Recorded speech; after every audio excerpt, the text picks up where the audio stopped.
ఇవాళ ఢిల్లీ బ్లాస్ట్ అనేది ఒక ఇండియా బ్లైండ్ స్పాట్ కాదు. అది ఆ బ్లాస్ట్ అనేది పండోరా బాక్స్ ఓపెన్ చేసింది.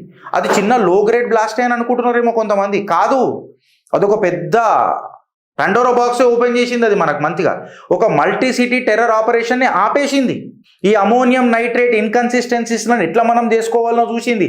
రిసిన్ లాంటి పాయిజన్లను ఎట్లా చెక్ పెట్టాలనో నేర్చుకుంది. దాని తర్వాత ఇమ్మీడియట్గా సబ్సిక్వెన్షియల్ బ్లాస్ట్ ఇన్ శ్రీనగర్. ఇది కేవలం చిన్న బ్లాస్ట్ కాదు, ఇది నేషన్ వైడ్ వార్ ప్లాన్ బయట పడ్డది. ఇది గుర్తుపెట్టుకోను అంటున్నా. హిందూ, నువ్వు గుర్తుపెట్టుకో. నువ్వు బయట చెప్పకపోయినా నీ నెత్తిలో పెట్టుకో అని అంటున్నా. నువ్వు అంత సక్రమంగా డిసిప్లిన్గా ఉన్నావు అని అంటే నువ్వు దేవుని నమ్మకపోయినా నీ ధర్మాన్ని నమ్మినవు. బికాస్ నీ తల్లిదండ్రుల దైవం చూసుకున్నావు. నీ తల్లిదండ్రులు నీకు డిసిప్లిన్ నేర్పినరు. అదే సనాతనం, ఎల్లప్పుడూ నిత్య నూతనం. ఇది ఇట్లానే ఉంటుంది అని ఎన్నడూ చెప్పలే మనం. ఇప్పుడు వీళ్ళు ఏది ప్లాన్ చేస్తున్నారు? ఒక మల్టీ మోడల్ జిహాద్ ఆపరేషన్ ప్లాన్ చేస్తున్నారు. ఇదంతా ఎప్పుడు చేస్తున్నారు ఒకసారి మీరు చూడండి.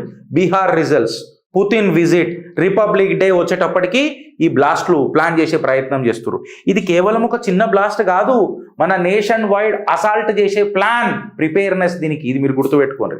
ప్రాబ్లం ఈ వైట్ కాలర్ జిహాద్తో వస్తుంది. డాక్టర్లు డ్రోన్లు మాడిఫై చేస్తున్నారు. చూడండి మీరు.